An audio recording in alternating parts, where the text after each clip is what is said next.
Selamat pagi umat terkasih. Pada hari ini sebelum kita memulai ibadah kita akan mempelajari satu buah lagu yang nanti akan kita nyanyikan dalam ibadah dari NKB 63, Mari Gembala ke Kandang. Bait yang pertama akan dinyanyikan oleh Kantoria dan bait yang kedua dan ketiga kita akan belajar bersama-sama.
Demikianlah belajar lagu kita pada hari ini. Selamat mempersiapkan hati untuk mengikuti ibadah. Tuhan Yesus memberkati.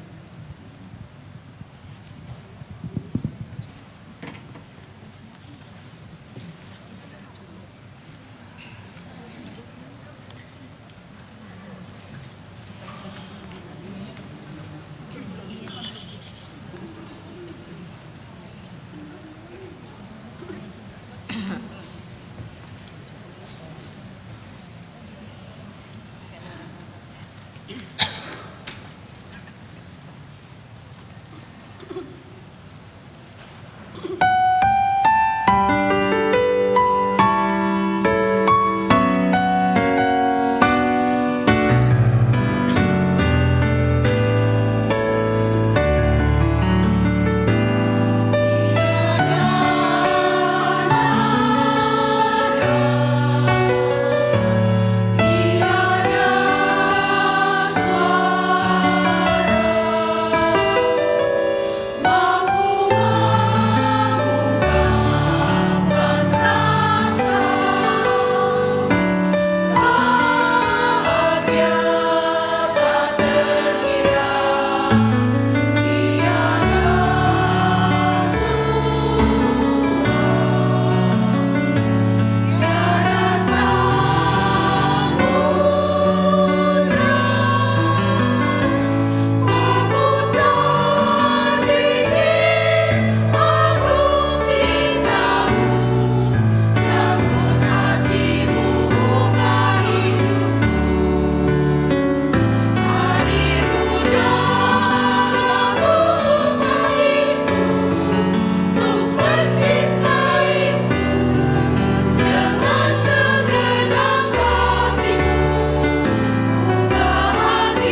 Selamat hari Minggu, saudara-saudara.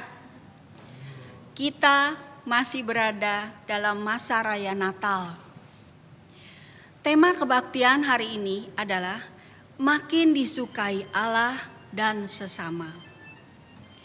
Kebaktian hari ini akan dilayankan oleh Pendeta Cipto Martalu Sapangi dari GKI Puri Indah. Majelis Jemaat mengucapkan terima kasih atas pelayanan Pendeta Cipto Martalu dan segenap pelayan yang terlibat dalam ibadah hari ini. Ada beberapa warta lisan.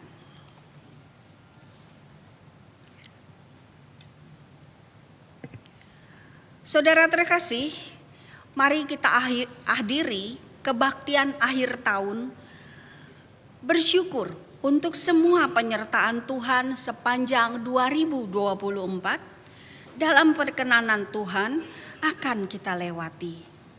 Kebaktian akhir tahun akan dilayankan pada Selasa 31 Desember pukul 6 sore. Sedangkan untuk kebaktian tahun baru akan dilayankan pada Rabu 1 Januari 2025 pukul 9:30 pagi. Natal Komisi Remaja. Komisi Remaja mengundang umat berusia remaja untuk menghadiri acara Natal Komisi Remaja yang akan diadakan pada hari Sabtu tanggal 4 Januari 2025. Mulai pukul 5 sore sampai dengan pukul 7 malam di Aula Lantai 4 GKI Samanhudi, lalu dilanjutkan dengan acara makan malam. Jadi remaja yang hadir jangan buru-buru pulang ya. Umat remaja dapat mengisi reservasi melalui link atau scan barcode yang tersedia pada poster sebagai tanda kehadiran untuk pendataan jumlah konsumsi. Kami dengan gembira menunggu kehadiran saudara-saudari yang berusia remaja pada acara Natal ini. Sampai jumpa di acara itu ya. Berita duka. Telah kembali ke rumah Bapak, almarhum Ibu Lani Ciputri atau Cia Jidlan, Sabtu tanggal 28 Desember 2024 pukul 10.44. Dalam usia 86 tahun. Ibu dari Rizal Sandi, ibu mertua dari Lianawati Dharma Dali Marta. Disemayamkan di rumah duka Husada Ruang K. Kremasi hari Senin tanggal 30 Desember 2024 di Krematorium Ukrida. Demikianlah warta lisan. Mari dengan hening sejenak kita mempersiapkan diri untuk memasuki ibadah hari ini.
Umat yang terkasih, ketika Yesus lahir, para gembala segera datang untuk melihat sang bayi Yesus. Mereka datang dengan antusias, gembira. Marilah kita datang juga menjumpai Yesus dalam kebaktian hari ini dengan rasa antusias. Seperti kata pemazmur, Dalam Mazmur 122 ayat 1. Aku bersuka cita ketika dikatakan kepadaku, mari kita pergi ke rumah Tuhan. Marilah dengan berdiri dan bersuka cita kita menyanyikan, mari gembala ke kandang rendah.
Umat yang dikasihi Tuhan, mari kita memulai ibadah ini dengan bersama-sama mengakui bahwa pertolongan kita adalah di dalam nama Tuhan yang menjadikan langit dan bumi.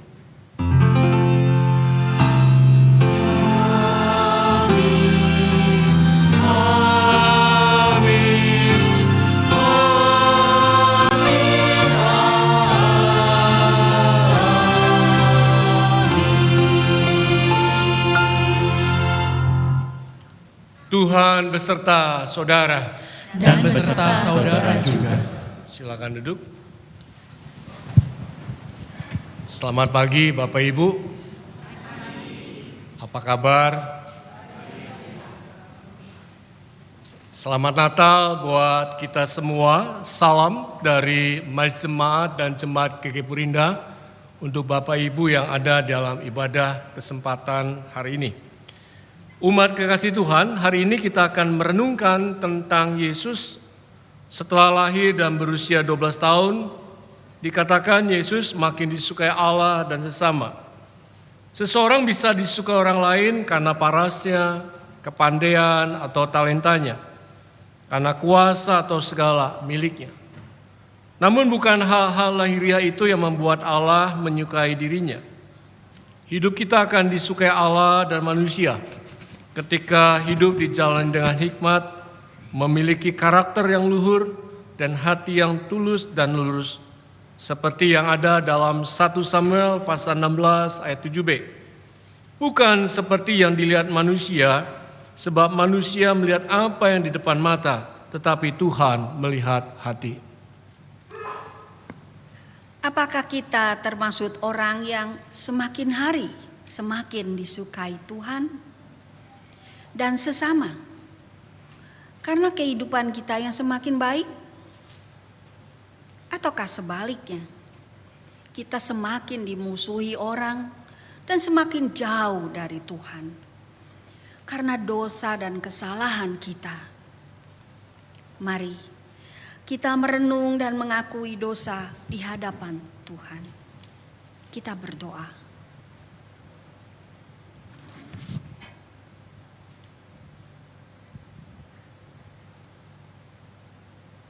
Ya Allah, kami kerap berusaha membuat orang menyukai kami dengan segala yang kami miliki.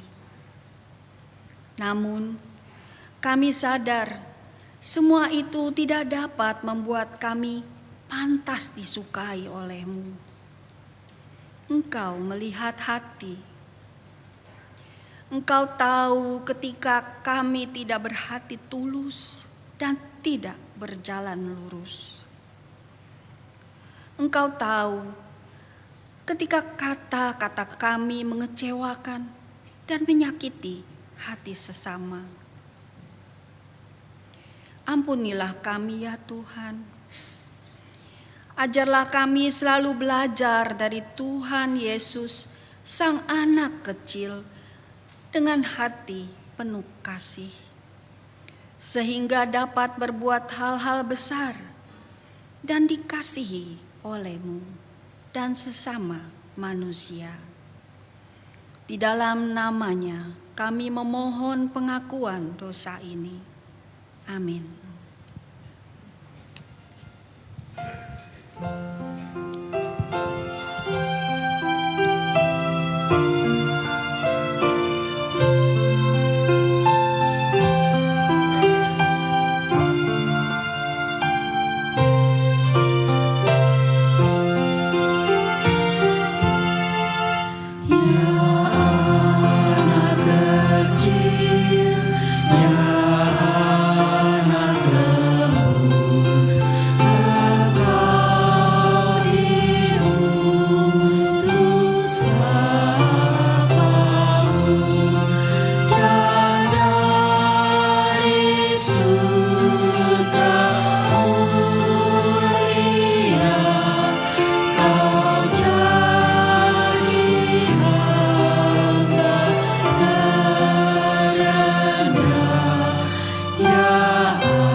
Mengampuni setiap orang yang mengakui dosanya di dalam Kristus, seperti tertulis dalam Markus pasal 10 ayat 45.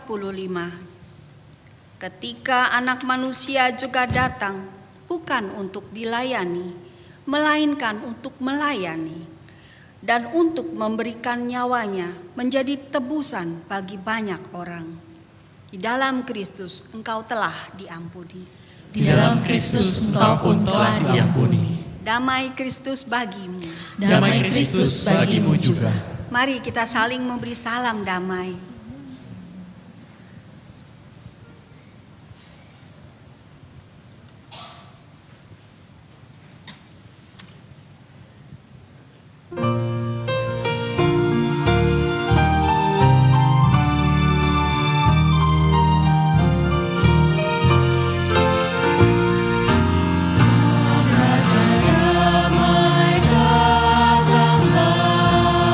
Bawalah dunia yang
Yesus terangmu mengusir gelap, kau menenangkan hati risau penat.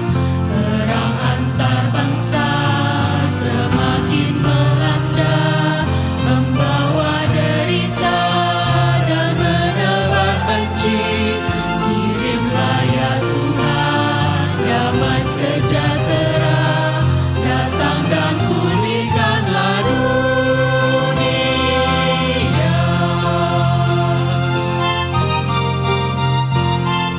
Sang Raja damai datanglah, lawatlah dunia yang gelisah. Yesus terangmu mengusir gelap, kau menenangkan hati risau penat. Banyak manusia semakin serakah, tak memberi tempat kepada yang lemah. Ya Yesus, kau rempuh yang hina dan rapuh, jadikan kami alat kasih-Mu.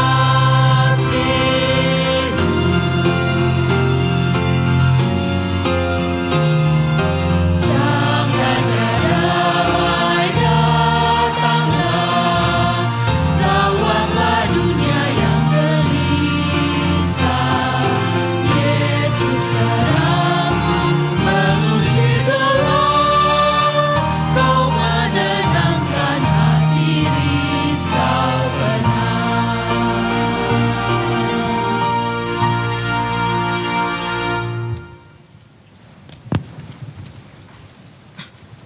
Mari kita berdoa. Seperti nyanyian tadi, ya Allah, kami rindu menjadi alat kasih-Mu yang bisa memberikan kelegaan buat mereka yang ada dalam kegelisahan, yang bisa memberikan kepastian bagi mereka yang mengalami kerisau penatan, yang bisa memberikan kedamaian bagi mereka yang didera berbagai persoalan yang menerpa. Kami bersyukur Tuhan, Tuhan tidak tinggal diam. Tuhan datang ke dunia dan kami boleh merayakan melalui Tuhan Yesus yang lahir ketika kami memperingati perayaan Natal. Dan hari ini kami mau bersama-sama diingatkan kembali betapa pentingnya kami menjadi alat kasih-Mu. Karena itu tolonglah kami jikalau kami sebentar akan berjumpa dengan firman-Mu. Ketika kami akan mengalami persekutuan dengan-Mu, biar Roh Kudus bekerja dalam hati dan pikiran kami, agar kami menjadi mengerti betapa pentingnya hidup disukai Tuhan. Dan ketika kami hidup disukai Tuhan, kami pun akan disukai oleh sesama. Ya Roh Kudus, bekerjalah dalam hati dan pikiran kami. Tolonglah hamba-Mu yang punya banyak kelemahan dan kerapuhan. Biarlah lewat campur tangan Tuhan, peran serta Roh Kudus, hamba dan umat boleh diizinkan mengalami perjumpaan dengan Tuhan, diberkati satu sama lain. Ketika kami undur di tempat ini, hati kami penuh dengan sukacita dari berkat firman-Mu. Di dalam nama Tuhan Yesus kami berdoa dan memohon. Amin. Bacaan pertama menurut 1 Samuel 2 ayat 18 sampai dengan 20, dilanjutkan dengan ayat 26.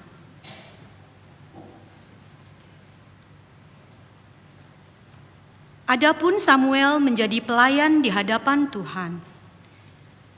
Ia masih muda dan mengenakan baju efod dari kain linen. Tahun demi tahun, ibunya membuatkan dia jubah kecil dan membawa jubah itu untuknya ketika ia pergi bersama suaminya mempersembahkan kurban tahunan. Lalu Eli memberkati Elkana dan istrinya demikian. Kiranya Tuhan memberikan keturunan kepadamu dari perempuan ini sebagai ganti anak yang telah diserahkannya kepada Tuhan. Sesudah itu mereka pulang ke tempat kediamannya. Tetapi Samuel yang masih muda bertambah besar, dan semakin disukai oleh Tuhan dan manusia. Demikianlah firman Tuhan. Syukur pada Allah.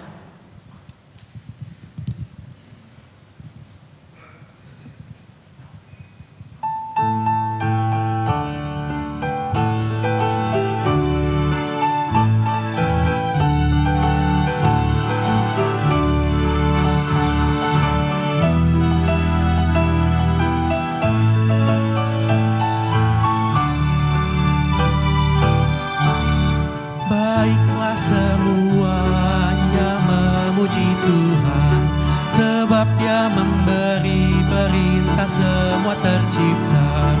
Pujilah Tuhan untuk selamanya semuanya, ketetapannya pun kekal. Biarlah semuanya memuji Tuhan, sebab hanya namanya saja yang tinggi luhur. Pujilah Tuhan yang keagungannya mengatasi segenap langit semesta. Baiklah semuanya memuji Tuhan, sebab Dia memberi perintah semua tercipta. Pujilah Tuhan untuk selamanya semuanya, ketetapannya pun kekal. Biarlah semuanya memuji Tuhan, sebab hanya namanya saja yang tinggi luhur. Pujilah Tuhan yang keagungannya mengatasi segenap langit semesta.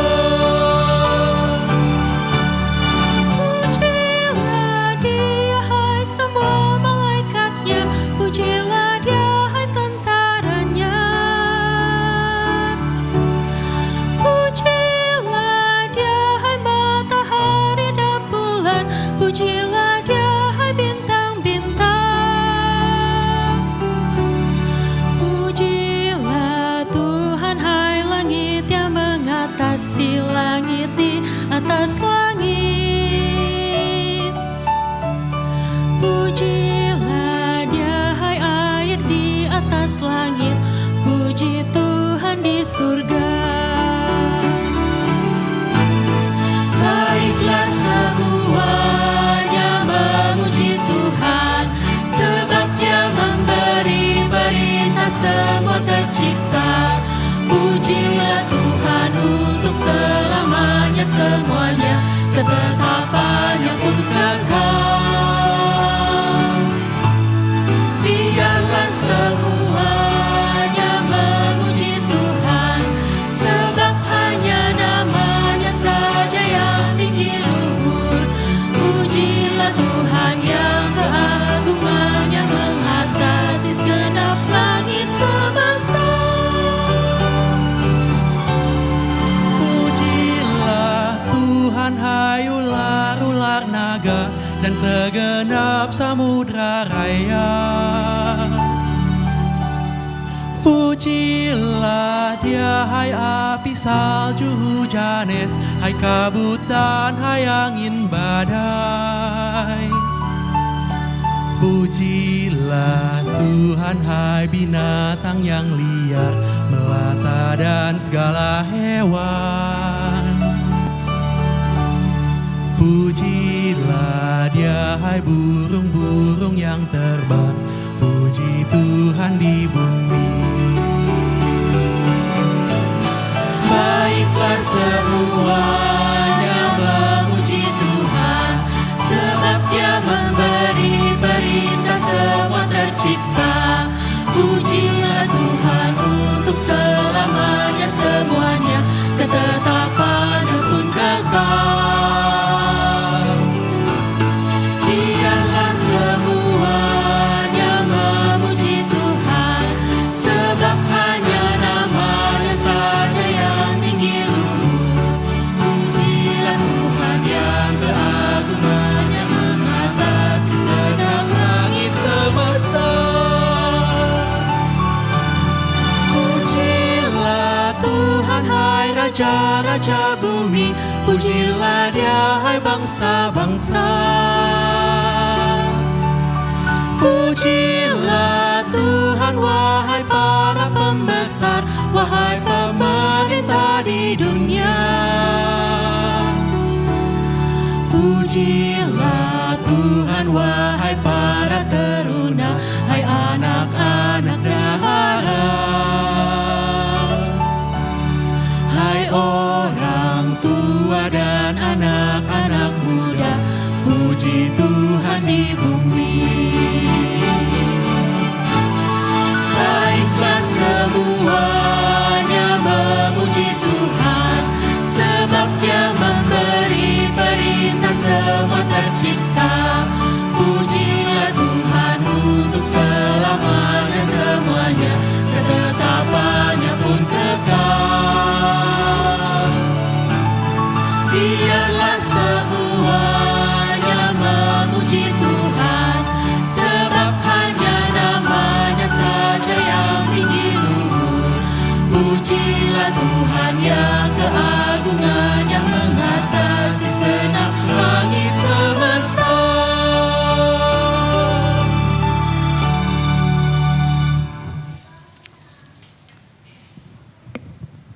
Bacaan kedua menurut Kolose pasal 3 ayat 12 sampai dengan ayat 17.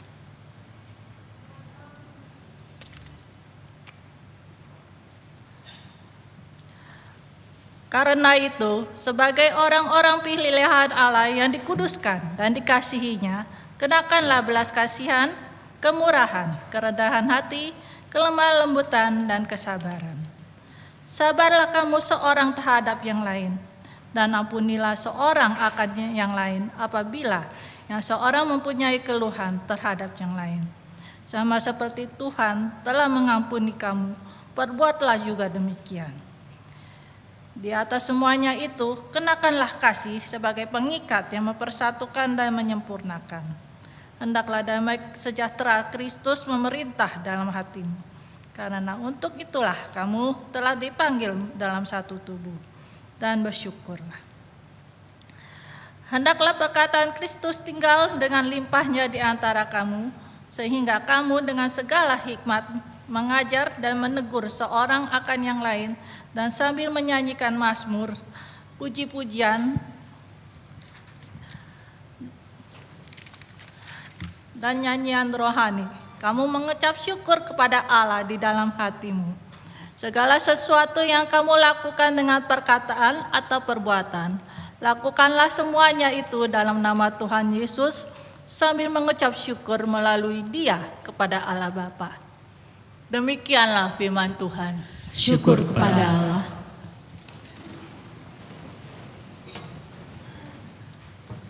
Kita akan bersama-sama melihat Injil Tuhan Yesus Kristus menurut Lukas pasal 2 ayat 41 sampai 52. Lukas pasal 2 ayat 41 sampai 52. Saya akan bacakan. Tiap-tiap tahun orang tua Yesus pergi ke Yerusalem untuk merayakan Paskah. Ketika Yesus telah berumur 12 tahun, pergilah mereka ke Yerusalem seperti yang lazim pada perayaan itu. Ketika hari-hari itu berakhir, sementara mereka berjalan pulang, tinggallah Yesus anak itu di Yerusalem tanpa diketahui orang tuanya. Karena mereka menyangka bahwa ia ada di antara orang-orang seperjalanan mereka. Berjalanlah mereka sehari perjalanan jauhnya, lalu mencari dia di antara kaum keluarga dan kenalan mereka. Karena mereka tidak menemukan dia, kembalilah mereka ke Yerusalem sambil terus mencari dia. Sesudah 3 hari mereka menemukan dia dalam bait Allah. Ia sedang duduk di tengah-tengah para guru agama, sambil mendengarkan mereka dan mengajukan pertanyaan-pertanyaan pada mereka. Semua orang yang mendengar dia sangat heran akan kecerdasannya dan jawaban-jawaban yang diberikannya. Ketika orang tuanya melihat dia, tercenganglah mereka. Lalu kata ibunya, "Nak, mengapa engkau berbuat demikian terhadap kami? Lihat, bapamu dan aku dengan cemas mencari engkau." Jawabnya pada mereka, "Mengapa kamu mencari aku? Tidakkah kamu tahu bahwa aku harus berada di dalam rumah Bapakku? Namun mereka tidak mengerti apa yang dikatakannya pada mereka. Lalu ia pulang bersama mereka ke Nazaret dan tetap hidup dalam asuhan mereka. Ibunya pun menyimpan semua hal itu dalam hatinya. Yesus makin dewasa dan bertambah hikmatnya dan makin dikasihi oleh Allah dan manusia. Demikianlah Injil Tuhan Yesus Kristus. Berbahagialah setiap kita yang membaca Alkitab, mendengarkan firman Tuhan dan melihara dalam kehidupan sehari-hari. Haleluya.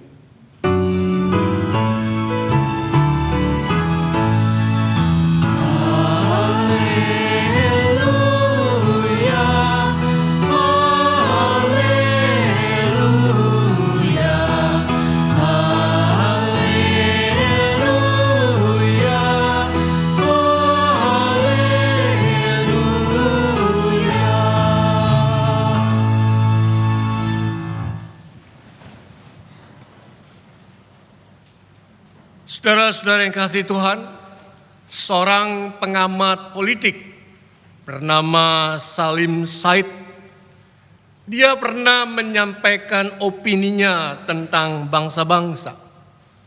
Begini kira-kira isinya. Sebuah bangsa maju karena takut pada hal tertentu. Taiwan maju karena takut dicaplok Tiongkok. Korea Selatan maju karena takut terhadap Korea Utara. Yahudi maju karena takut berada di tengah-tengah bangsa Arab. Indonesia sulit maju. Mengapa? Kira kenapa Bapak Ibu? Karena Tuhan pun tidak ditakutinya. Sebelum menjabat, setiap pejabat selalu bersumpah di bawah kitab suci. Tapi di antara mereka banyak yang ketangkap basah karena korupsi.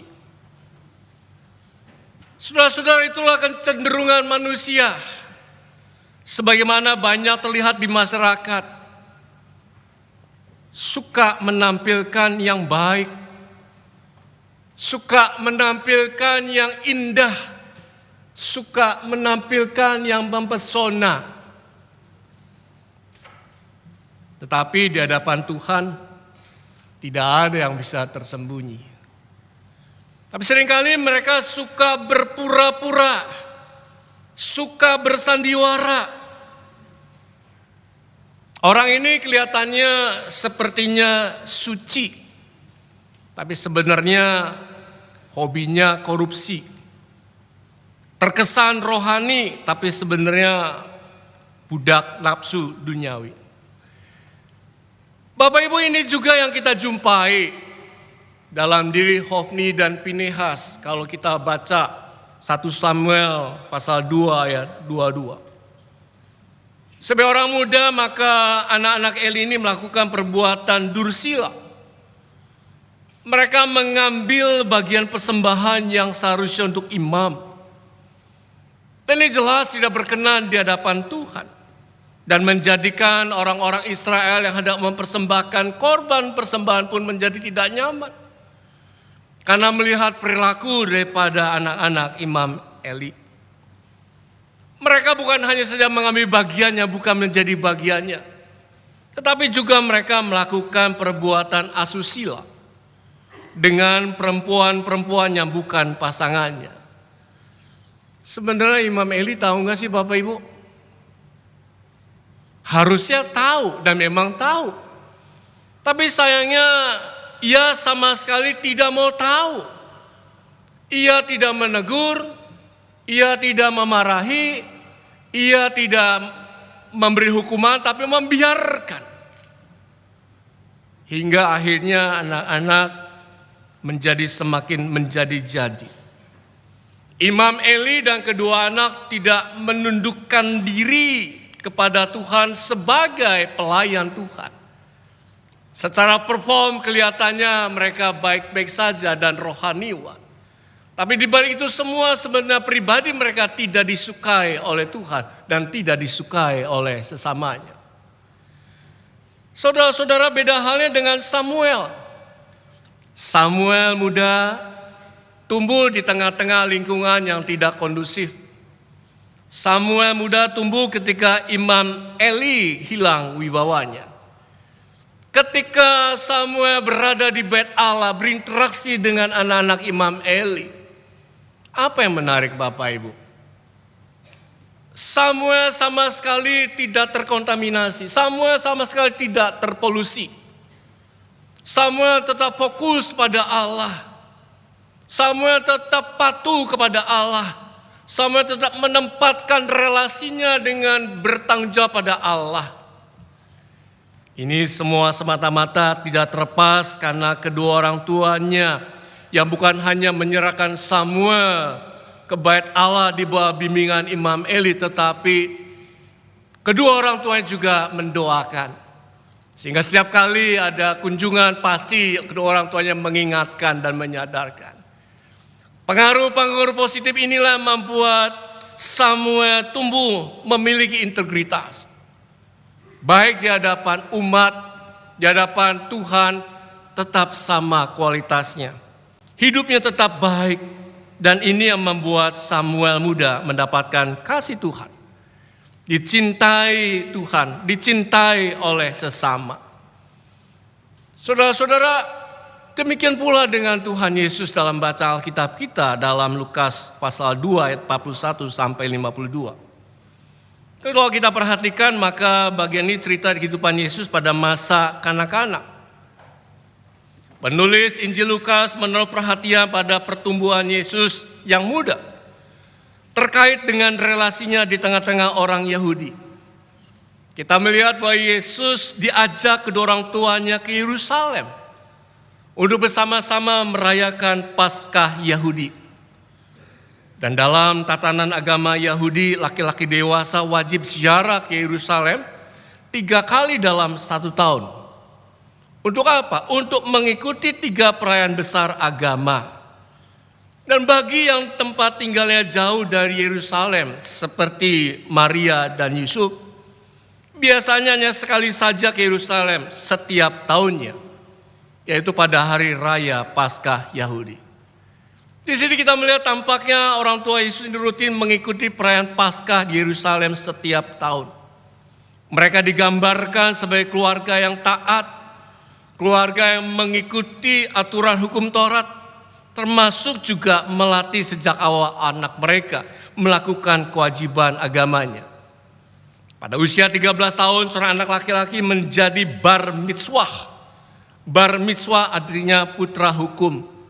Ia wajib melakukan seluruh hukum Taurat, termasuk melakukan perjalanan ke Yerusalem untuk merayakan Paskah. Yesus digambarkan sudah ikut mempraktekkannya setahun lebih awal, yaitu pada saat usia 12 tahun.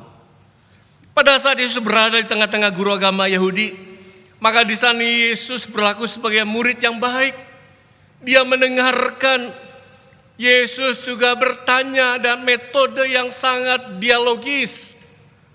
Sangat menarik, karena apa? Karena pada saat Yesus bertanya dan menjawab, maka justru guru agama menjadi takjub atas ulasan Yesus. Saudara-saudara yang dikasihi Tuhan, semua orang mendengar percakapan itu kagum akan kecerdasan Yesus dalam tanya jawab dengan alim ulama. Yang dimaksud kecerdasan dalam ayat ini tercatat dari kata Yunani sunesis, yang artinya kemampuan untuk memahami. Yesus dalam usia yang sangat muda, dia memiliki pemahaman, pengertian yang mendalam tentang berbagai hal, khususnya mengenai hukum Taurat. Inilah yang membuat orang menjadi terheran-heran. Heran bukan karena penampilan Yesus, tapi heran karena apa? Karena kata dan ulasannya sangat dalam.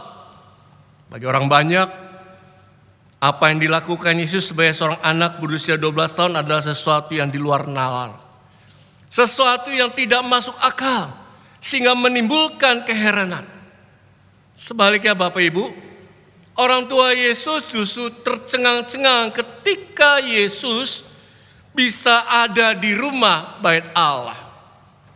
Yesus yang muda berada di bait Allah sedang diskusi dengan alim ulama.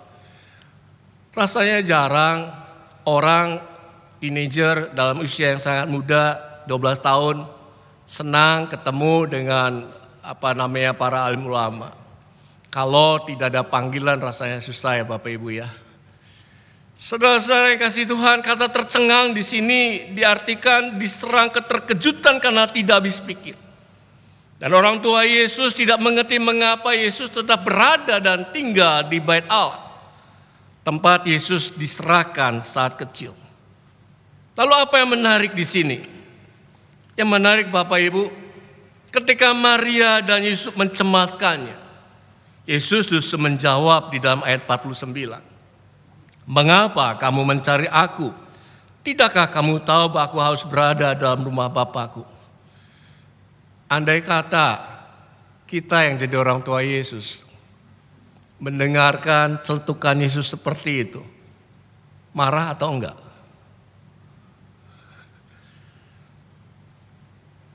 Mulanya jalan bersama-sama, enggak tahu ternyata Yesus tidak bersama dengan mereka. Udah kupluk-kupluk cari-cari, ketemu tuh ada dalam gereja. 3 hari kamu papa cari-cari, kamu nggak ngasih kabar, nggak ngasih tahu. Kamu ada di sini, dari ngomong sama boksu. Lagi mendalami firman Tuhan. Ayo pulang, saya berimajinasi seperti itu. Nah kemudian anak kita komentar, ngapain sih cari-cari aku? Ini kan tempat yang nyaman buat aku. Kira-kira pendapat kita apa Pak Ibu? Respon kita apa? Jujur. Kita pasti akan kesal, jengkel. 3 hari dicari nggak ketemu. Giliran ketemu seharusnya bersyukur atau minta maaf. Ini tidak mengatakan seperti itu. Saudara-saudara yang dikasihi Tuhan, jikalau Yesus memberikan pernyataan seperti itu bukan berarti Yesus membenci orang tuanya. Yesus tidak bermaksud negatif, tapi di sini kita melihat penulis Injil Lukas mau menegaskan bahwa relasi Yesus dengan Allah Bapa di surga adalah relasi yang berbeda dengan orang tuanya. Pada saat tertentu sebagai anak, dan pada petik Yesus tetap patuh kepada Maria dan Yusuf. Tapi pada saat yang lain Yusuf dan Maria harus mengerti bahwa Yesus adalah anak Allah. Sama seperti yang dikatakan dalam ayat 51a. Di sana disebutkan lalu ia pulang bersama-sama dengan mereka ke Nazaret dan ia tetap hidup dalam asuhan mereka. Jadi di sini kita melihat bahwa Yesus memahami benar tentang bagaimana ia harus bersikap sebagai anak Allah dan bagaimana dia bisa bersikap sebagai anak manusia yang diasuh oleh Maria dan Yusuf orang tuanya. Yesus memberikan keteladanan akan sikap patuhnya kepada orang tuanya. Tetapi sisi lain Yesus pun bertumbuh melalui ketaatannya kepada Allah Bapa. Ukuran disukai adalah bukan karena perform lahiriah. Ukuran kesukaan adalah secara batinia. Ketika ada keintiman dengan Allah, ketika ada relasi yang sehat dan dinamis dengan Allah, sehingga ketika relasi terjalin dengan baik, maka relasi dengan sesama pun akan menjadi baik. Sama seperti halnya Samuel sewaktu diserahkan ke Bait Allah. Samuel benar-benar menanggapi panggilan Tuhan, tetapi Samuel juga tidak melupakan kasih sayang kedua orang tuanya. Hidup makin disukai Allah dan sesama Bapak Ibu, harusnya ini juga menjadi model kehidupan kita dalam mengikut Tuhan. Sama seperti surat Paulus pada jemaat Kristen di Kolose. Kolose 3 ayat 12 sampai 17. Yang mengajak kita untuk hidup sebagai manusia baru. Lalu bagaimana caranya? Supaya kita bisa tampil disukai Allah dan disukai sesama. Bagaimana caranya supaya kita bisa menjadi manusia baru?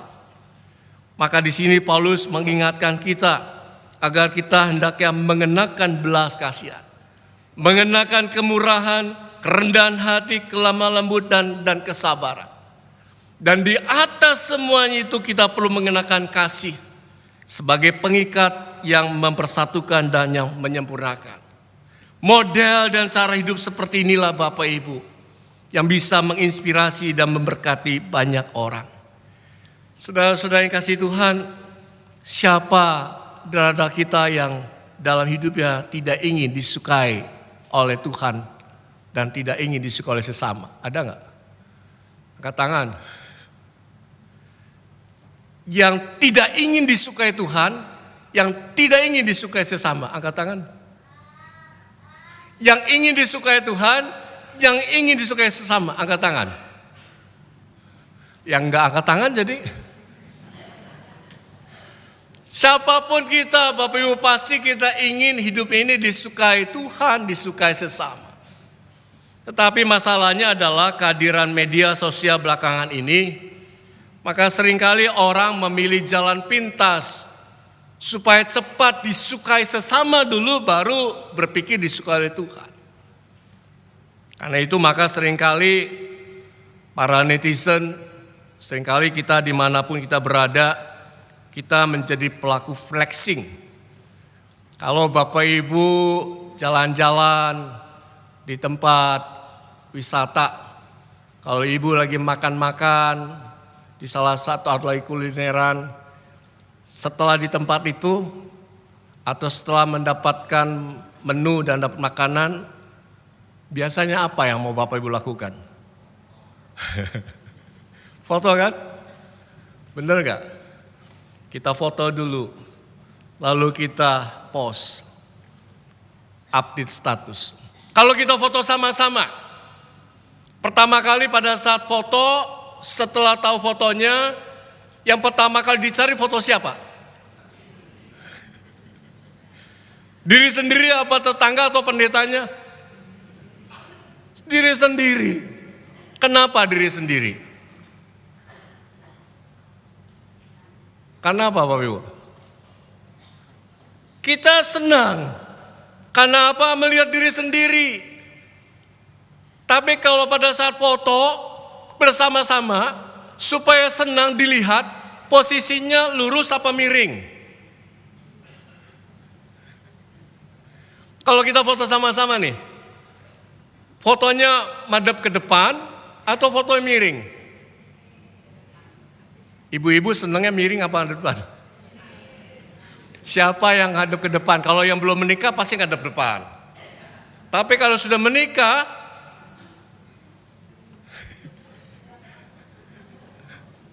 agak diumpetin nih perut buncitnya.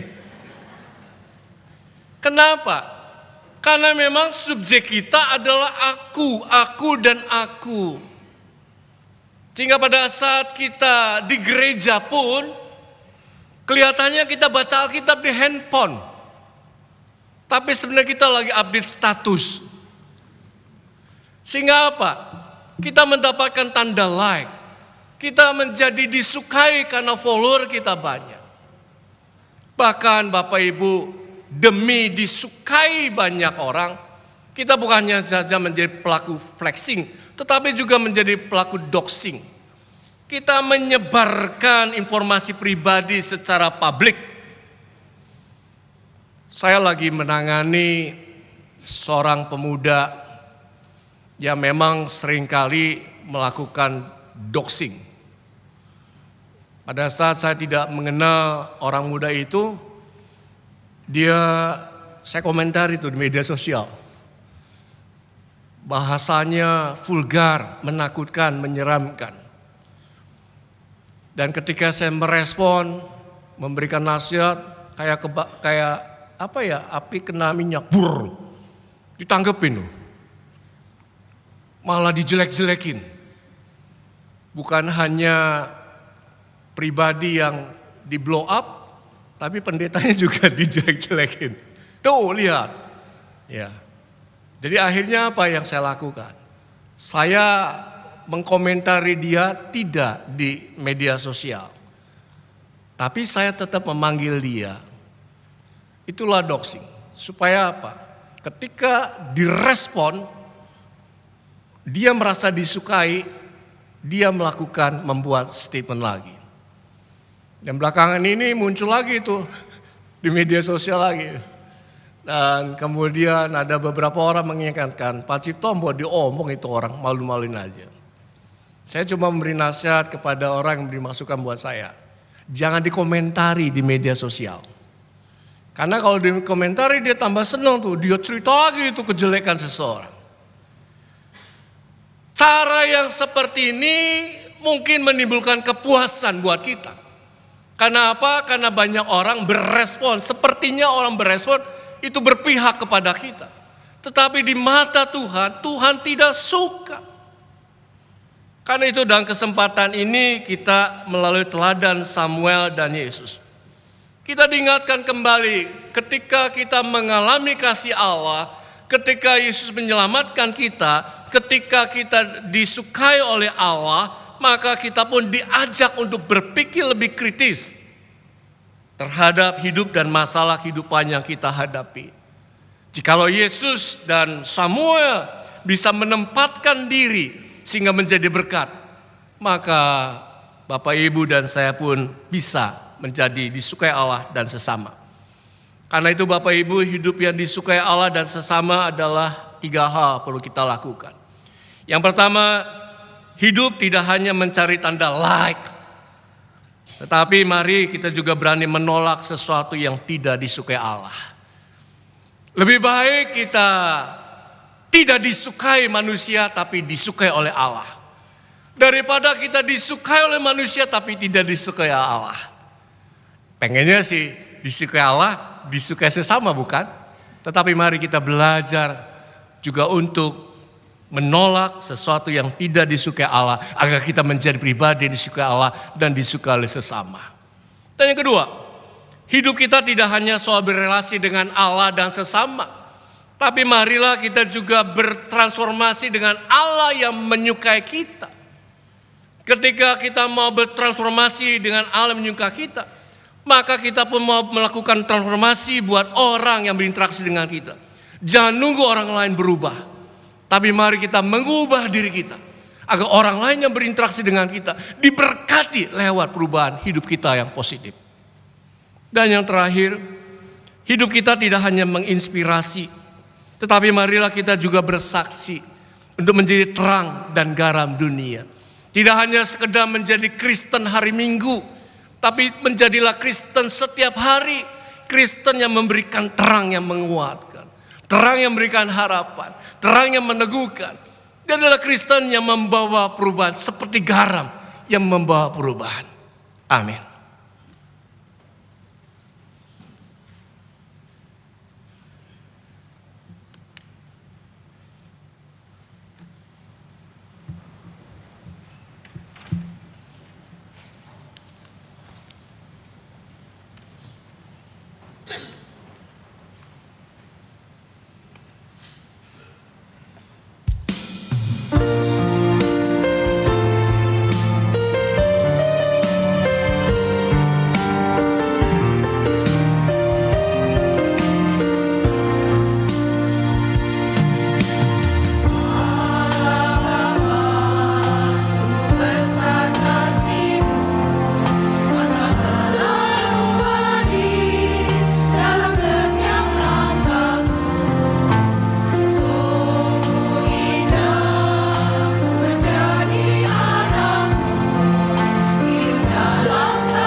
Mari bersama kita berdiri.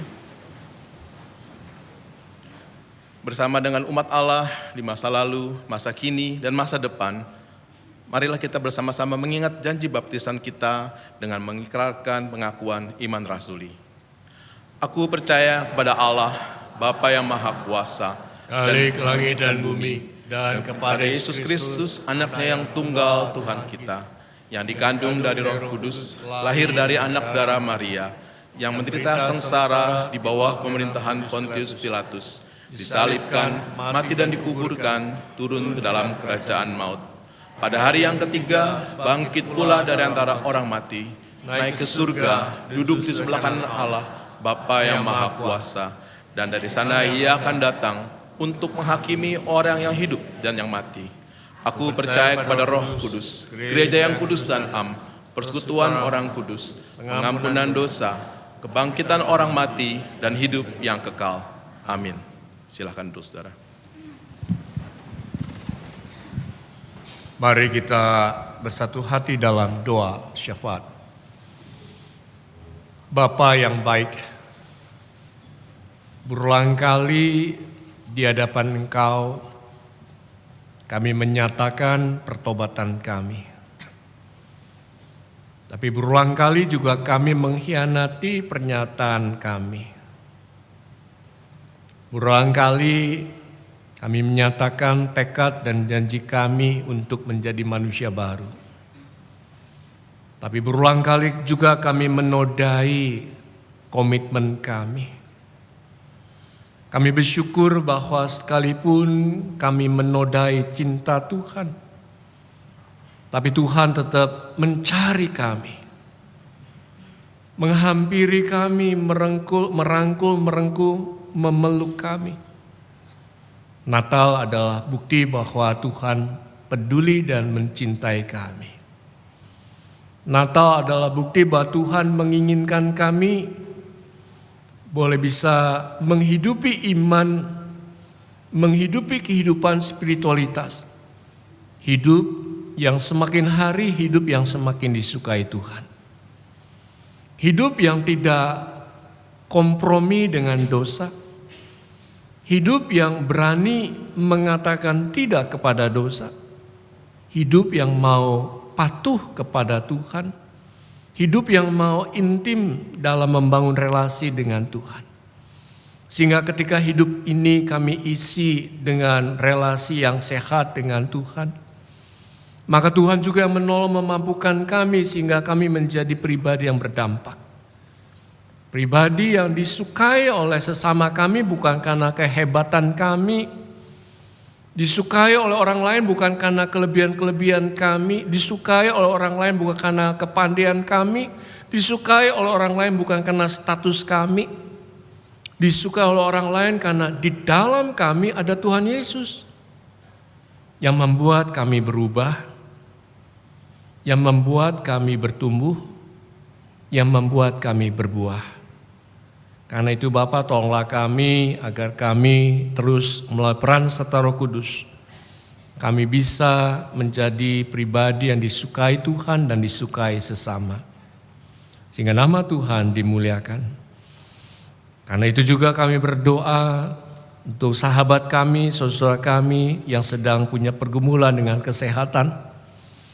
Karena usia, karena sakit penyakit, ya Bapa, Engkau memberikan kemampuan buat kami bukan hanya melihat dan mendoakan.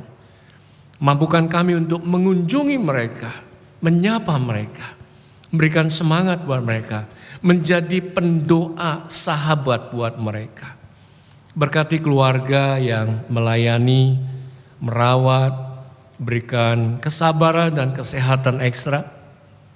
Berikan juga kekuatan iman buat yang sakit, agar tetap mengalami dan menemukan Tuhan di tengah pergumulan sakit penyakitnya. Bahwa Tuhan tabib dari segala tabib, dokter dari segala dokter. Tanpa kecuali juga buat setiap kaminya pergumulan di dalam ekonomi, sosial, finansial, dan pergumulan-pergumulan lainnya yang membuat kami kadang merasa tidak disukai Tuhan. Karena begitu menghimpit, membuat kami menjerit, membuat kami menangis. Tuhan tolong mampukan kami untuk melihat semua pergumulan dalam terang firman-Mu, bahwa Tuhan izinkan kami mengalami itu karena Tuhan ingin kami bertumbuh imannya. Tuhan izinkan kami karena Tuhan ingin kami terus mencari Tuhan dan mengandalkan Tuhan. Karena itu Bapa, tolonglah kami agar kami tidak menyerah dan putus asa. Tanpa kecuali juga kami berdoa untuk kerinduan jemaat ini, untuk pengembangan pelayanan, untuk pembelian lahan. Bapa berkati dengan kegiatan aksi sedulur, memberikan persembahan Rp20.000. Mungkin itu kecil, tetapi kalau itu menjadi gerakan moral sebagai bukti cinta kami kepada gereja Tuhan, kepada Tuhan yang menghadirkan gereja ini, maka biarlah uang itu juga membawa sesuatu yang bermanfaat buat gerejamu ini. Sehingga kami punya lahan, kami bisa mengembangkan, kami bisa mempertanggungjawabkan, sehingga gereja ini menjadi gereja yang diberkati Tuhan. Bukan hanya menjadi rumah yang nyaman buat umat, tetapi juga menjadi rumah yang menyenangkan buat siapapun yang datang ke gereja ini. Bapa, kami juga berdoa saat ini buat pemimpin kami, buat presiden, wakil presiden, para menteri, gubernur, camat, wali kota, lurah, RW, RT. Berkati Tuhan. Berikan mereka hati yang takut akan Tuhan. Berikan hikmat buat mereka, agar dengan peran serta Tuhan, mereka menjadi penyelenggara negara yang baik dan bijaksana. Kami juga berdoa Tuhan untuk bangsa dan negara yang sedang mengalami ketidakdamaian, yang mungkin karena peperangan, yang mungkin karena bencana dan masalah-masalah sosial lainnya. Tuhan tolong Kau berkati, terutama orang-orang Kristen yang ada di negara-negara tersebut. Pakai Tuhan, agar mereka juga bisa terang dan garam buat sekitarnya. Tanpa kecuali juga gerejamu tempat ini boleh menjadi gereja yang menyuarakan suara Tuhan, menghadirkan Tuhan dimanapun kami berada. Bapak, kami berdoa untuk setiap hamba Tuhan yang Kau tempatkan di sini, untuk seluruh rekan pendeta emeritus dan keluarga, seluruh rekan pendeta aktif dan keluarga. Tuhan berkati panggilan pelayanan mereka, Tuhan berkati perjalanan spiritualitas mereka, Tuhan berkati kepemimpinan mereka, sehingga bersama dengan seluruh penatua dan aktivis, maka mereka boleh bisa saling menjadi berkat. Terima kasih Tuhan untuk segala apa yang kami panjatkan dalam doa ini. Dan kami mau menutup doa ini dengan bersama-sama menyanyikan doa Bapa kami.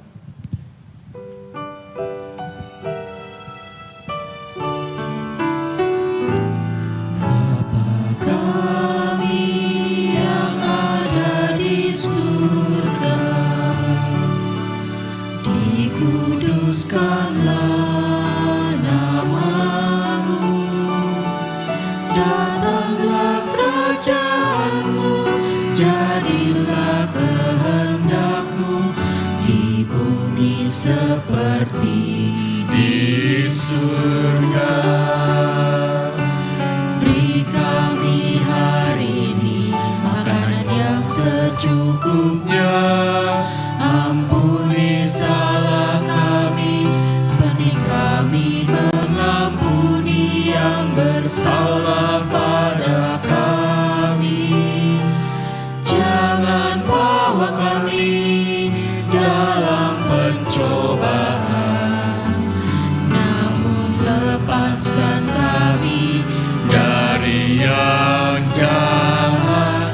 Karena Kau yang punya kerajaan dan kuasa, kemuliaan sampai selama-lamanya. Amin. Amin.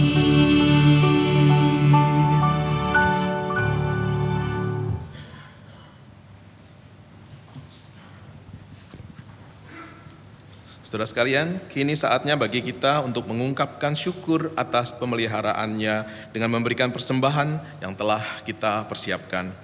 Kita akan mendasari ungkapan syukur dengan mengingat firman Tuhan dalam 2 Korintus 9 ayat yang ke-7 yang berbunyi, "Hendaklah masing-masing memberi menurut kerelaan hatinya, jangan dengan sedih hati atau karena paksaan, sebab Allah mengasihi orang yang memberi dengan sukacita." Untuk persembahan aksi sedulur secara transfer, umat dapat memberikan tambahan angka 20 di akhir nominal khusus untuk aksi sedulur.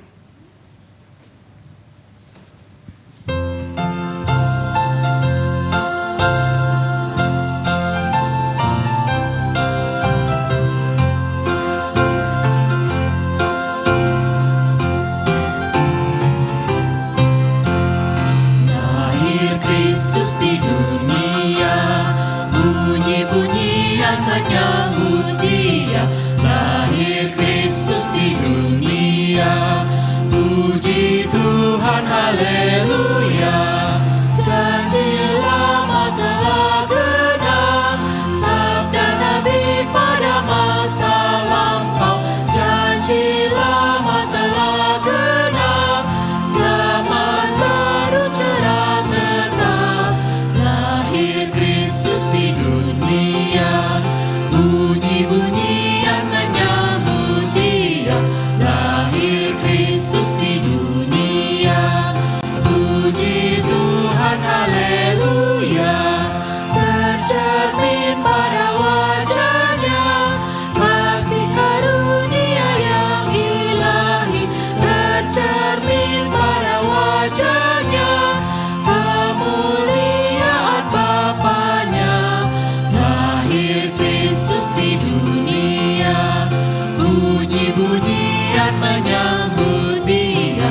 Lahir Kristus di dunia, puji Tuhan, haleluya.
Mari bersama kita berdiri.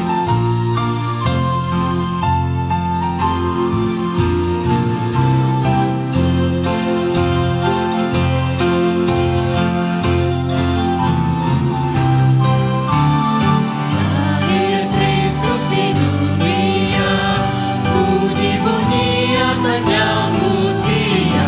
Lahir Kristus di dunia, puji Tuhan, haleluya.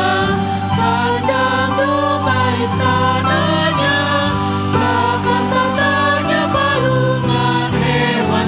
Kandang domba istananya, Ia pilih tempat rendah. Lahir Kristus di dunia, bunyi-bunyian menyambut Dia. Lahir Kristus di dunia, puji Tuhan, haleluya. Mari kita berdoa. Kami mengucap syukur ya Allah atas setiap pemberian-Mu, atas semua penyertaan-Mu. Kini kami bawa ungkapan syukur ini ke hadapan-Mu, kiranya dapat dipakai untuk mewujudkan cinta kasih-Mu bagi dunia.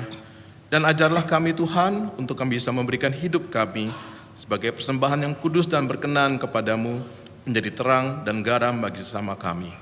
Dalam nama Tuhan Yesus kami berdoa. Amin.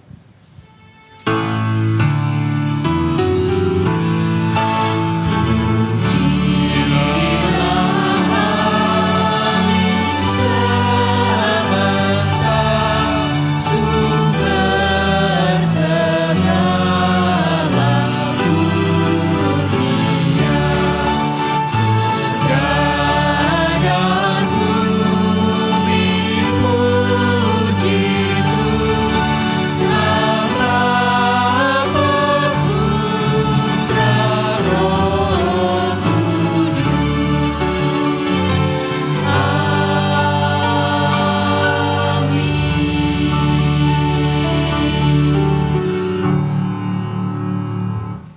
Umat yang terkasih, marilah kita terus berhati tulus dan lurus. Marilah kita memupuk karakter luhur, hidup penuh hikmat, agar Allah dimuliakan dan kita menjadi orang pengasihannya, menjadi manusia yang berkenan kepadanya.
Arahkanlah hatimu kepada Tuhan.